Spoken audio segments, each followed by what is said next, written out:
Video बना रहे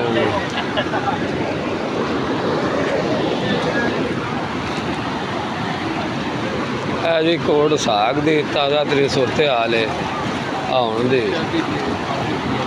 सारी सामना रोड जे बेकन का इतों सड़क क्रॉस करके तो सारा जरा चौक जे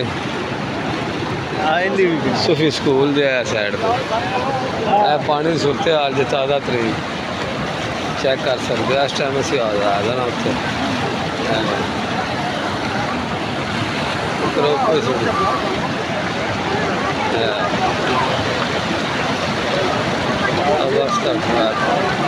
अल्लाह ताला पनाह देवे, अल्लाह ताला माफ़ी दा। स्पीड बहुत ज़्यादा पानी की। ये आपको घंटा दो मेरे ख्याल सुबह फर्स्ट टाइम तो तकरीबन शुरू हुआ है।